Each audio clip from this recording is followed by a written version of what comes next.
Hello everyone, welcome back to my channel Stree dream. आज मेरे दिन की शुरुआत हुई थी सुबह के 7 बजे और सुबह उठने के तुरंत बाद मैं बैठ गई थी पढ़ाई करने।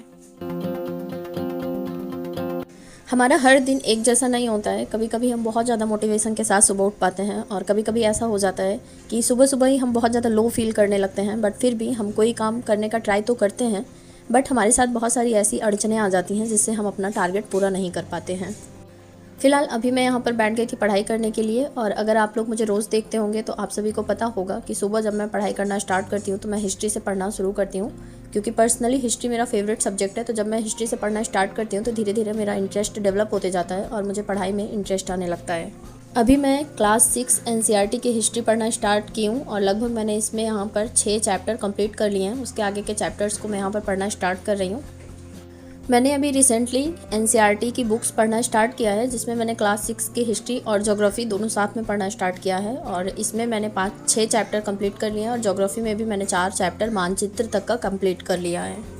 कुछ लोग मुझसे पूछते हैं कि एनसीईआरटी पढ़ना स्टार्ट कैसे करें, तो मेरे पास इसके लिए कोई जवाब नहीं है। मैं कैसे करती हूँ मैं ये आप सबको भले भी बता सकती हूँ, क्योंकि कैसे पढ़ना स्टार्ट करें इसके लिए मेरे पास तो कुछ मुझे समझ में नहीं आता कि मैं क्या बताऊँ आप सभी को।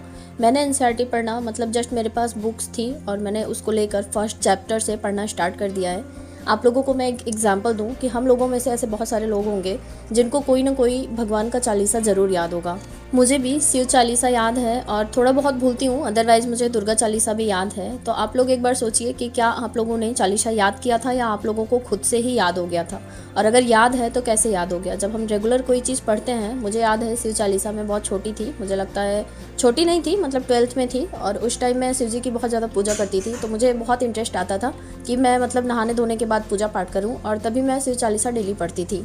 और मैंने कभी याद नहीं किया था, ऐसे मैंने 15-20 दिन तक मतलब बुक लेकर पढ़ा था, जो भी शिव चालीसा की किताब होती है। और उसके बाद धीरे धीरे फिर मैं खुद से अपने आप बिना किताब के पढ़ना स्टार्ट कर दी।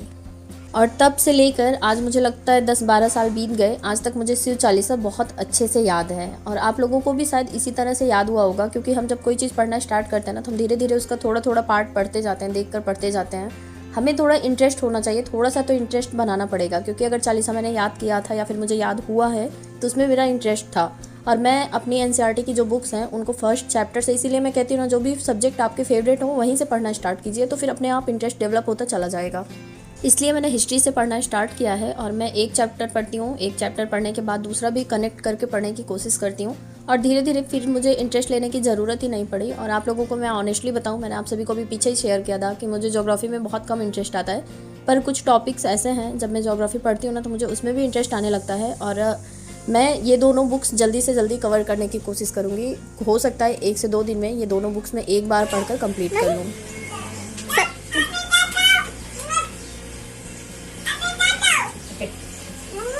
बेटा नहीं जा रही है।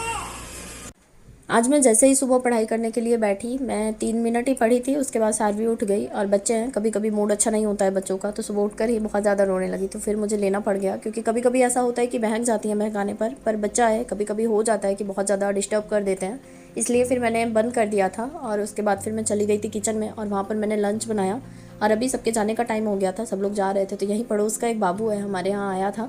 सारवी ना किसी को घर में आने ही नहीं देती हैं, अगर कोई आता है ना तो बस तुरंत वो यहाँ से जाए, किसी तरह जाए। और वैसे तो जब ये छोटा वाला भाई मेरा जब जाता है ना तो बहुत ज़्यादा रोती हैं, पर आज वो यहाँ पर जा रहा था, पर ये जो बाबू आया है उसको भगाने के चक्कर में बिल्कुल भी नोटिस नहीं कर पा रही हैं कि इनके मामा जा रहे हैं। फिलहाल अभी सब लोग जा चुके हैं, तो उसके बाद फिर मैं थोड़ा सा जो भी काम बचा हुआ है वो सब भी कर लूँगी। आज पता नहीं क्यों सुबह जब मैंने पढ़ाई नहीं की, और सुबह मैं ऑलरेडी उठने के बाद बहुत ज़्यादा लो फील कर रही थी, तो मेरा बिल्कुल भी पढ़ाई में जैसे मन ही नहीं लग रहा था। रोज़ होता है कि मैं काम खत्म करने के बाद तुरंत ऐसा लगता है कि बैठ जाऊँ पढ़ाई करने के लिए, पर आज मेरा बिल्कुल मन ही नहीं है कि मैं पढ़ाई करूँ। आज सबके जाने के बाद मैं फिर किचन में आई और सारवी के लिए यहाँ पर बनाना शेक बना रही हूँ। कल संडे का दिन था, तो एक बार के कपड़े मेरे भाई लोगों ने धुल दिए थे, तो वो सब सूख गए थे, पर काफ़ी सारा कपड़ा और निकाल दिए थे, क्योंकि कल भी वो लोग साफ़ सफाई कर रहे थे, तो वो सब भी मुझे आज धुलना है। तो अभी आज मुझे बहुत सारे काम भी हैं। मेरी बहुत ही ख़राब आदत है कि मैं कोई भी काम ज़बरदस्ती नहीं कर पाती हूँ, चाहे वो मेरे बिहेवियर में हो या फिर मेरे काम में हो, घर के काम में हो, कोई भी काम। आज जैसे मेरा पढ़ाई करने का मन नहीं था ना, तो मैंने बिल्कुल भी ज़बरदस्ती नहीं किया। ऐसे मैं अपने मतलब पर्सनल रिलेशनशिप के भी साथ हूँ कि अगर जैसे मुझे किसी के साथ नहीं बन रही है, नहीं जम रहा है ना, तो मैं वहाँ से दूर हो जाना पसंद करती हूँ, क्योंकि मुझे ना दिखावा नहीं आता और मैं बिल्कुल भी नहीं कर पाती। अगर मैं किसी से गुस्सा हूँ ना, तो वो उसको पता चल जाएगा कि मैं उससे गुस्सा हूँ।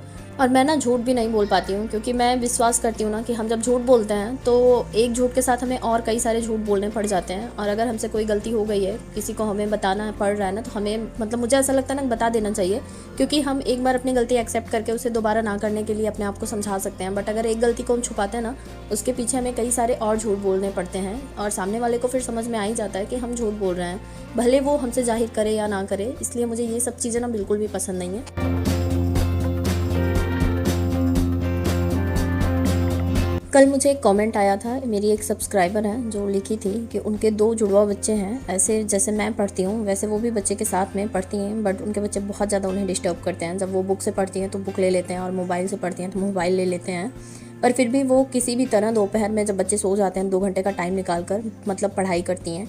खाना बनाते बनाते भी वो कुछ वीडियोज़ देख लेती हैं 1-2 घंटे टाइम निकाल कर।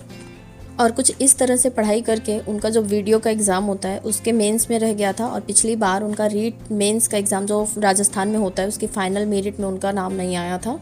सोचो इस तरह से पढ़कर लोग मतलब यहाँ तक पहुँच जाते हैं, कितना हाई मोटिवेशन का काम करता है हम लोगों के लिए। और उनका पटवारी प्री में भी निकला था, और सोचो किस लेवल से वो अपनी पढ़ाई करती होंगी और अपने आप को किस तरह से मोटिवेट करती होंगी।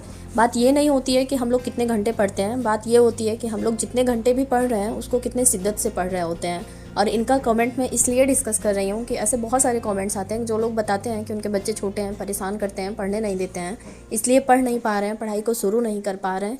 मेरी बच्ची भी कम परेशान नहीं करती है, पर मैं उसको इसी तरह से ढालने की कोशिश कर रही हूँ। धीरे धीरे देखो परेशान करना कम कर दी है। मैंने भी अपनी प्रेगनेंसी के टाइम पर अपनी पढ़ाई लिखाई बिल्कुल बंद कर दी थी, एकदम से बंद कर दी थी। वही जब सारवी 4 महीने की हो गई थी, उसके बाद मेरे जब बीएड फर्स्ट ईयर के एग्ज़ाम हो रहे थे, उसके बाद उसी टाइम मैंने पढ़ना स्टार्ट किया था। और फिर जब मैंने वो एग्ज़ाम दिया, उसका रिजल्ट आया, उसके बाद मुझे धीरे धीरे फिर से इंटरेस्ट आने लगा, क्योंकि एक इंटरेस्ट भी होना बहुत ज़्यादा ज़रूरी है। और फिर मैं धीरे धीरे जब ये सोती थी या फिर जब भी मुझे टाइम मिलता है, एक्चुअली मैं अपने ससुराल में प्रॉपरली पढ़ नहीं पाती हूँ क्योंकि बहुत सारी डिस्टर्बेंस होती है वहाँ पर फिर भी मैं थोड़ा थोड़ा पढ़ने का ट्राई करती रहती हूँ वहाँ भी जितना हो पाता है। और यहाँ पर मैंने एक प्रॉपर शेड्यूल बना लिया है। अब इसके बारे में फ़िलहाल अभी तो मैं यहाँ पर हूँ, इसको अच्छे से मैं मेंटेन करने की कोशिश करूँगी और यहाँ से जाने के बाद फिर मैं कोई सॉल्यूशन निकालने की कोशिश करूँगी। आज तो मैंने पढ़ाई नहीं की है, अपने साथ बिल्कुल भी ज़बरदस्ती मत कीजिए। आप लोगों को भी स्टार्ट करना है, थोड़ा थोड़ा स्टार्ट कीजिए। देखिए आप थोड़ा थोड़ा करेंगे ना तो एक दिन ज़्यादा कर पाएंगे। फिलहाल चलिए इन्हीं कुछ बातों के साथ आज के वीडियो ब्लॉग को मैं समाप्त करती हूँ। और आज का दिन मेरा बिल्कुल भी मतलब पढ़ाई लिखाई कुछ भी नहीं है, बिल्कुल भी वेस्ट गया है। बट ठीक है, कल से फिर से मैं रीस्टार्ट करूँगी एंड कल फिर मिलती हूँ एक नए वीडियो के साथ।